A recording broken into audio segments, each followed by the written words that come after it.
통해서 만나는 예수님이라는 주제로 말씀을 전해드리려고 합니다. 인생은 만남의 연속이다, 그런 이야기들을 하죠. 실제로 우리가 사는 중에 매 순간, 중요한 순간순간마다 누구를 만나느냐에 따라 인생이 많이 달라지죠. 예를 들면 태어나는 순간부터 우리는 만남이 시작되잖아요. 엄마와 아기가 만나는 순간, 그 아기도 뭐 태어나 보니까 부모님이 이렇게 정해져서 있는데, 좋은 부모를 만나면 그 아이의 유년 시절이 어때요? 복되고 건강하게 이렇게 살겠죠. 자라면서 또 어떤 선생님 만나느냐에 따라서 세상을 보는 눈이 달라지고 인생의 방향이 달라지기도 합니다. 뭐 여러 예가 있겠지만 우리가 빼놓을 수 없는 거는 교회에서 누구를 만나느냐에 따라 우리 믿음이나 우리 신앙생활이 달라질까요? 안 달라질까요? 여러분이 대답해 보세요. 나는 뭐라고 못하겠다. 교회에서 누구를 만나느냐에 따라 신앙생활이 조금 달라질까요? 뭐 똑같을까요? 아, 여러분 모르시는구나. 제가 어제 이거 준비하면서 저 혼자 그렇게 기도했어요. 여러분 중에 못난 목사라도 저 장 목사 만나서 내 신앙생활이 그냥 0.1이라도 좋아졌다 하는 사람이 한 번만 나오면 좋겠다. 하나님, 제가 기도했다는데 왜 아멘 하세요? 그런 게 느껴지질 않아가지고 하나님 앞에 기도했다니까. 하나님, 내가 죽기 전에 저 때문에 신앙생활이 0.1이라도 좋아졌다고 하는 사람 한 명만 좀 만날 수 있게 해주세요. 오늘 이따가 그렇지도 않으면서 괜히 그냥 옆구리 찔러갖고 인사하면서 나 0.2 좋아졌다니까 왜 그러세요? 그런 얘기 안 해도 돼요. 그런 생각이 들어요. 실제로 우리 신앙생활이나 학교 공부나 인생을 살아가는 내용이나 누구를 만나느냐에 따라서 많이 다르죠. 좋은 만남을 가지는 사람들은 메마른 인생에서 꽃을 피어나게 하기도 하고, 또 잘못된 만남을 하면 어때요? 그 인생이 잘 가다가도 황폐하게 곤두박질 치기도 하는 것이 다 만남 때문이지 않습니까? 그래서 인생은 만남이다. 인생의 행복은 만남에 따라 결정이 된다. 이런 거예요. 저는 뭐 여러분한테 부끄러워서 그러지 못하겠습니다만, 여러분도 저에게 처음 만남에 대해서 저도 좀 행복해지면 안 되겠습니까? 아까보다 훨씬 적다, 그죠? 배가 아픈 거죠, 제가 행복한 건. 그죠? 우리 누구나 다 내가 저 사람 만나서 그 만남 때문에 우리 아들이 행복하고, 우리 자녀들, 우리 손주가 행복하고, 우리 옆집에 이웃들이 행복하고, 우리 교회가 행복하고, 그런 참 만남의 축복이 있는 모두 되시기를 기원합니다. 오늘 또 이 말씀이요, 이 만남에 대한 말씀이요. 세례 요한을 통해서 하나님께서 우리에게 이렇게 만남을 주선하는 말씀. 누구요? 예수님을 만나게 해주는 세례 요한이 우리에게 예수 그리스도를 소개하는 말씀이에요. 예수는 이런 분이십니다. 예수 그리스도는 이런 분이십니다 하고 우리에게 소개를 해주는데, 그냥 뭐 만나려면 만나고 말라면 말고 이런 얘기가 아닌 거예요. 간절히 예수 그리스도는 이런 분이시니 그 듣는 여러분이 정말 그 살아계신 하나님의 아들이신 예수님을 실제로 만나서 그 만남 때문에 인생도 달라지고 믿음도 달라지고 교회도 달라져서 행복한 인생을 살면 좋겠습니다 하는 마음으로 이렇게 하나님께서 세례 요한을 우리에게 보내주신 줄로 믿습니다. 오늘 그 예수님을 한번 새롭게 만나실래요? 그냥 지금부터 밥 생각만 하실래요? 응? 항상 만남도 우리도 있잖아요. 평소에 얼굴만 이렇게 보고 지나다가 이렇게 하다가 뭐 가을 여행을 가서 하룻밤 자고 나면 깊은 속내를 얘기하다 보면 그 사람을 새롭게 만나잖아요. 몰랐던 사람을 깊이 알게 되고 친해지잖아요. 똑같다니까요. 우리 예수님을 평소에 그냥 그 지례로 이렇게 형식상 매일 만나다가 그냥 아무 느낌 없이 만나다가 이런 세례 요한을 통해서 우리가 뜨겁게 만나고 새롭게 만나고 이렇게 마음으로 만나면 그 예수님을 만나는 그 만남 때문에 우리 인생이 얼마든지 달라지도록 하나님께서 역사하실 줄로 믿습니다. 그 제가 어젯밤에 기도한 것처럼 여러분도 지금 이 순간에 기도하면서 들어야 하는 거예요. 저 얼떨떨한 사람이 전하긴 하지만 하나님 내 귀가 좋아가지고 이 말씀을 제대로 알아듣게 좀 해주세요. 하나님이 성령으로 조명하시고 통역하고 깨닫게 해주셔서 내 마음 안에 무언가가 일어나게 하시고 만남 있게 해주십시오. 여러분 그렇게 기도하세요. 하나님이 그 기도 들어주실 줄 믿습니다.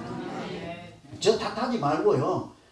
원래 저는 실력이 그렇고 뭐 말이 어눌한데 어떻게 할고요. 뜯어 고치지도 못하고. 여러분이 그럴 때마다 기도하셨어요. 저 양반 원래 좀 2% 부족하니 하나님 제가 세게 듣도록 잘 마음을 이렇게 좋은 토양을 주시고 좋은 영적 길을 열어주세요. 그래서 우리 모두 이 시간에 세례 요한을 통해서 전하는 이 말씀 가운데 예수님을 제대로 만나서 그 만남 때문에 정말 이게 신앙도 달라지고 인생도 달라지고 생각도 달라지고 보는 안목도 달라져서 모두 다 행복한 우리 모두 되시기를 다시 한번 간절히 기원합니다. 그러면 세례 요한이 소개하는 예수님이 어떤 분인지를 잘 봐야 될 거 아니에요. 그 세례 요한이 보라 그러잖아요. 세상 죄를 지고 가는 하나님의 어린 양이로다 할 때 그냥 세상 죄를 지고 가는 하나님의 어린 양이다 하지 않고 첫 마디가 뭐래요? 보라 이거잖아요. 보라. 그런데 뭐 이렇게 고개 숙이고 자기 하더니 뜨개질하고 있고 이러면 뭐 보이겠습니까? 그 시간에 정신을 바짝 차려야 되는 거예요. 보라는 눈을 뜨고 보라도 되겠지만 마음을 집중하라. 고개를 들고 이렇게 주목을 하라. 그에게 마음을 두라. 하나님이 예수 그리스도를 틀림없이 이 시간에 만나게 하지 않겠습니까? 아멘. 세례 요한이 첫째로 소개하는 것은 말씀드린 것처럼 저분은 예수 그리스도는 세상 죄를 지고 가는 분이십니다. 이렇게 우리에게 소개를 해준대요. 주제가 좀 어렵잖아요. 그죠? 세상 죄를 지고 간다는 게 뭔 소리일까? 참 사방팔방 각방으로 찾아봐도요. 여러분에게 이거를 잘 이해되게 전달하는 것이 참 어렵습니다. 저도 고민이에요. 죽을 지경이에요. 솔직히 말하면. 어렵다고요. 그래서 사람의 인력으로 되는 게 아니에요. 그냥 하나님 성령이 역사하셔서 그냥 아 하면 하고 알아듣게 하시고 그냥 뜻은 이해 못해도 내 마음에 울림이 있고 마음이 뜨거워져서 하나님 말씀이 역사해 주십시오. 뭐 이런 일이 일어나야 알아들을 수 있는 말이에요. 세상 죄를 치고 가는 분이시다. 29절에 이튿날 요한이 예수께서 자기에게 나오심을 보고 뭔 뜻이에요? 요한이 가만 보니까 저쪽에서 예수님이 막 오시는 것을 봤다고요. 그리고는 고개를 우리에게 들어서 돌려서 이렇게 얘기하는 거예요. 저기 오시는 저분은 보라 세상 죄를 지고 가시는 하나님의 어린 양이 올시다. 이렇게 얘기를 하는 거예요. 알아들으셨습니까? 세례 요한이 우리 보고 저기 걸어오시는 예수님을 저 봐라 보라 세상 죄를 지고 가시는 하나님의 어린 양입니다. 하나님의 어린 양이 우리에게 오고 있습니다. 괄호하고 뭐라고 할까요? 여러분 제발 저분을 손잡으시고 저분을 만나시고 예수 그리스도를 영접해서 믿는 자 곧 영접하는 자에게 하나님의 자녀되는 권세를 주시는 그 권세도 받아 누리시고 복 있는 인생을 살아야 하지 않겠습니까? 이 소리가 다 들려야 되는 거예요. 보라 지나가든지 말든지 만나든지 말든지 요즘 뭐 여기 원고도 없는데 괜히 오늘 또 열받아가지고 부흥회도 아닌데 그 남자 여자가 장가 못 가서 또 시집 못 가서 많이 있잖아요. 없어서 그런 게 아니에요. 못 만나서 안 되는 거예요. 여기 하나 있고 저기 하나 있고 딴 생각하고 있고 딴 데 보고 있고 이게 전기가 안 나오는 거지. 충돌이 없는 거죠. 만날 기회가 없는 거예요. 소개해주는 사람도 없고 한쪽에서는 보라 막 했는데 관심이 없어 안 봐. 그러니까 만남이 이루어지지 않죠. 그죠? 그럼 우리는 똑같아. 예수님 보라 세상 죄를 지고 가는 하나님의 어린 양이 오신다 해도 딱 뭐 보이겠습니까? 그래서 우리가 오늘 마음을 다해서 주님 이 예배 시간에 나를 새롭게 최근에 또 한 번 만나주시고 오늘 주님 만난 것 때문에 내 지금 마음에 있는 뭐 것들이 다 녹아 없어지게 하시고 세상 죄를 지고 가신다 하셨사오니 저 사람 죄 저 사람 죄 저 사람 죄 다 했겠지만 나의 죄도 해결해 주셔서 이 무거운 짐진 인생이 가볍게 해주시고 죄의 종노릇 하지 않고 사탄의 종노릇 하지 않고 하나님의 자녀로 살아가는 복을 누리게 해 주십시오. 그런 자마다 하나님께서 틀림없이 응답하시고 역사하실 줄로 믿습니다. 아멘. 여기 보면 이 예수님을 세상 죄를 지고 간다 그러잖아요. 왜 자기 죄를 지고 가야지? 아니면 자기 가족의 죄만 지고 가시든지 아니면 좋아하는 사람의 죄만 지고 가시든지 유대인의 죄만 지고 가든지 그래야 되잖아요. 그러지 않아요. 뭐래요? 세상 죄를 지고 간다. 모든 사람의 죄를 지고 간다. 그러면요 우리는 얼른 이렇게 알아들어야 돼요. 저분이 바로 나의 죄를 내 인생의 무거운 짐을 가볍게 하시려고 오시는구나. 주님 내가 감당하지 못하고 해결하지 못하는 인생의 짐이 있사오니 내가 해결할 수 없는 사람의 능력으로 해결할 수 없는 죄의 짐을 지고 내가 지금 어찌할 바를 모르니 나를 불쌍히 여겨주시고 주님 십자가의 보혈로 나를 정결하게 해서 하나님 만나게 해주시고 그것 때문에 내 인생도 달라지게 해주십시오.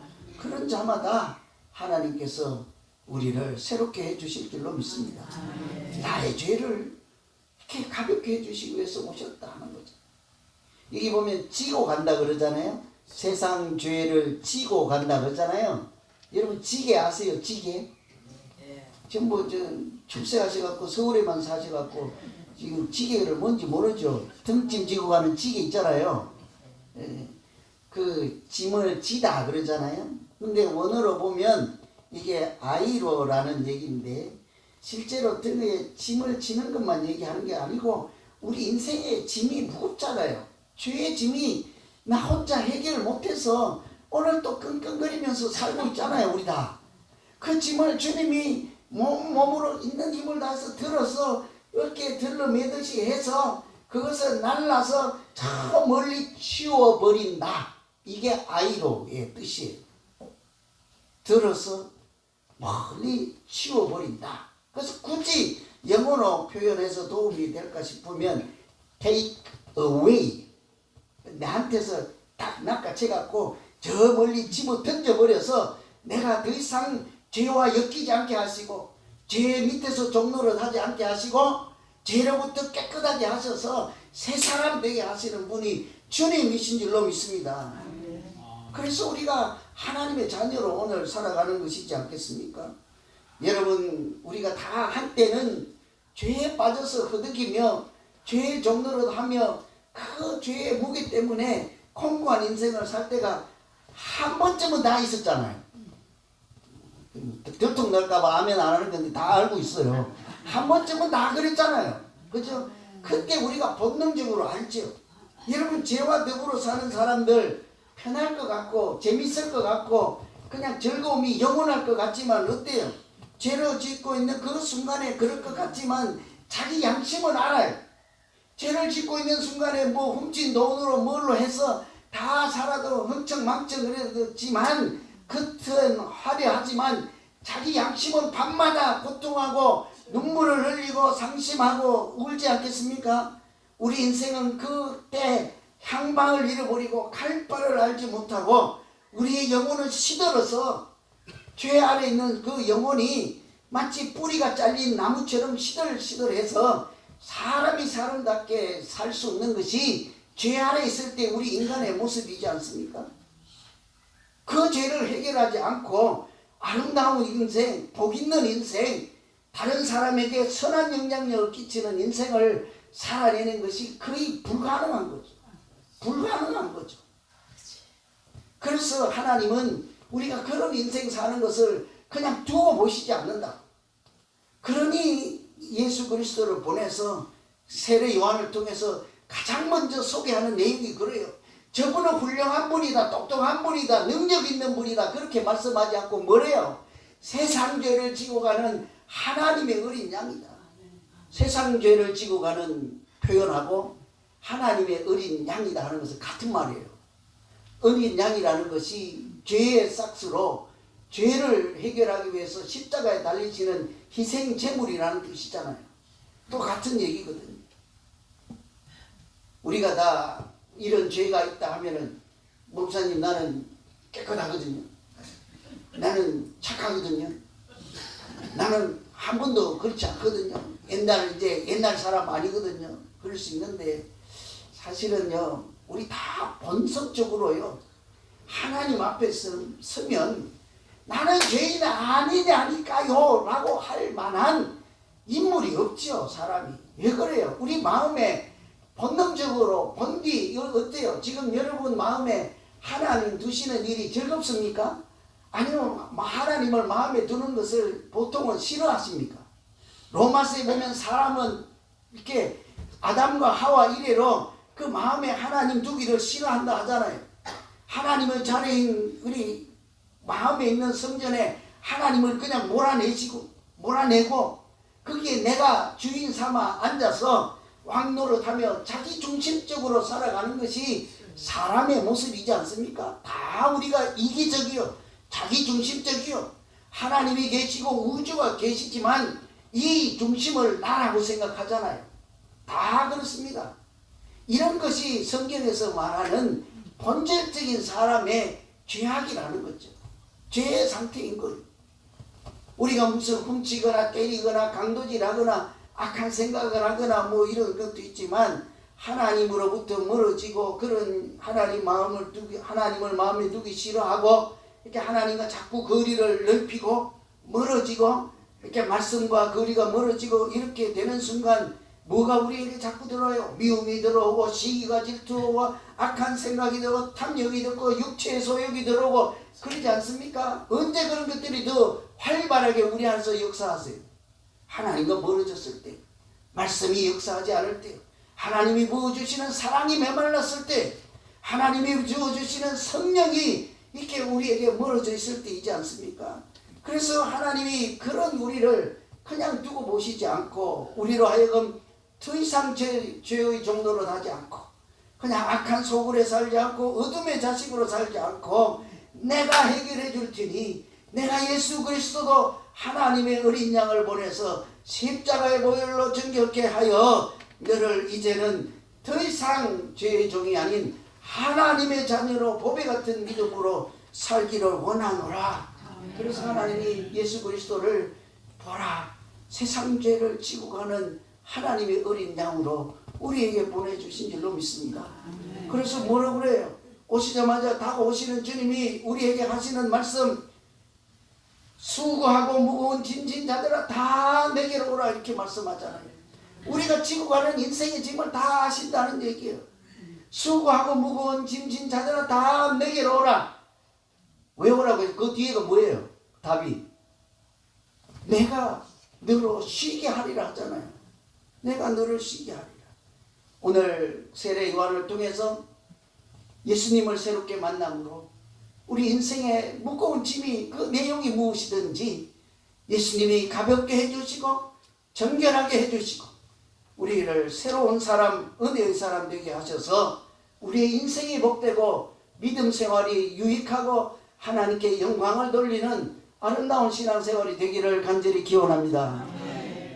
두 번째로 세례 요한이 우리에게 소개하는 예수님은요, 첫째는 세상 죄를 지고 가시는 하나님의 어린 양이잖아요. 두 번째는 성령으로 세례를 주시는 분이다, 이런 거.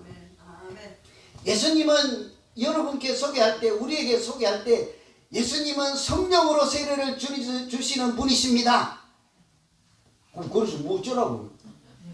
우리는 뭐라고 들려야 됩니까? 우리 각자에게는 예수님이 성령으로 세례를 주신대. 가자, 가서 성령의 세례를 받자. 성령의 세례를 받아 그 성령의 세례를 받은 사람에게 주시는 특별한 은혜를 누리자. 이런 얘기이지 않겠습니까? 오늘 성령의 세례 이렇게 할 때 참 이것도 어려운 표현이에요. 그죠? 그냥 우선 세례를 생각해 보면 세례라는 개념은요, 잠긴다는 얘기예요. 물에 푹 잠기는 게 세례예요.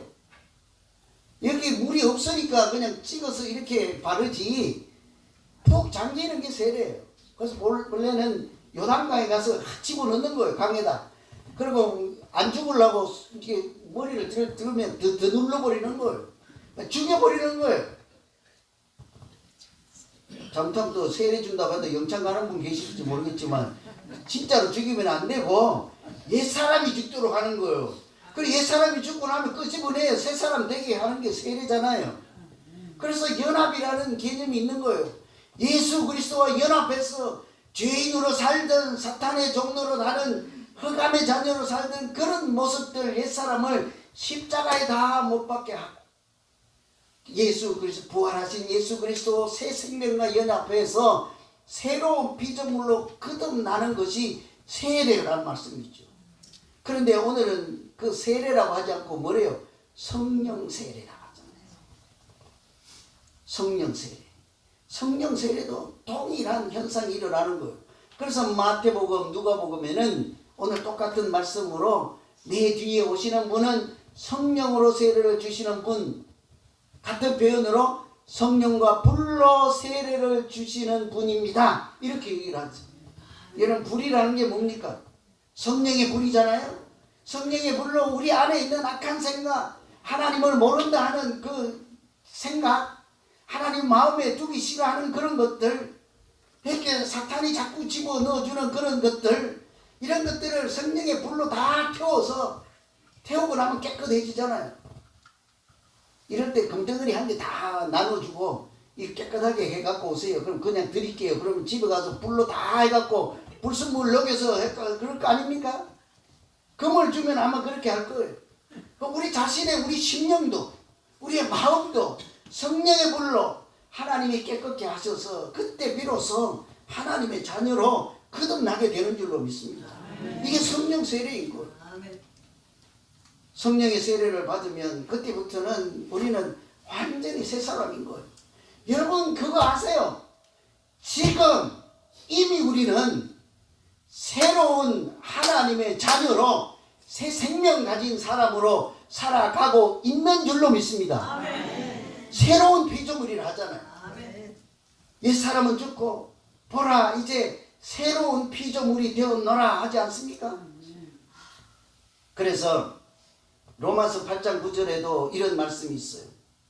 만일 너희 속에 하나님의 영이 거하시면 내가 육신에 있지 아니하고 영에 있나니 누구든지 그리스도의 영이 없으면 그리스도의 사람이 아니니라. 성령 세례를 받지 않았거나 성령이 없으면 진짜로 믿는 사람이라고 할 수 없다는 거예요. 그리스도인이라는 게 뭐예요? 크리스찬, 영어로 그리스도인, 그리스도의 사람, 그리스도에게 속한 사람, 그리스도와 일체 연합한 사람, 이런 뜻이잖아요. 예수의 사람, 예수님 따르는 사람, 이런 뜻이죠. 예수 안에 있는 사람, 이런 사람이죠. 그 사람의 특징이 단 한 가지입니다. 뭐예요?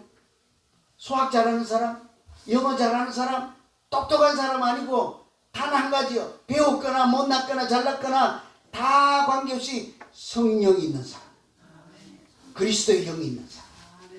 우리 다 그리스도의 영이 성령 충만함을 받고 성령 세례를 받아서 하나님의 자녀라는 이름을 갖고 살잖아요. 얼마나 영광스러운 삶이요, 얼마나 복 있는 인생이 우리 앞에 펼쳐져 있습니까? 여러분 그 길을, 아름다운 길을 잘 가고 계십니까?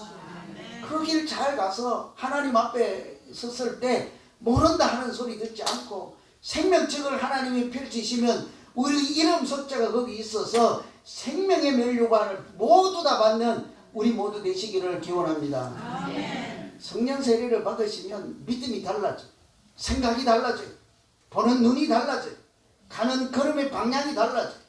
사람들을 대하는 태도가 달라져.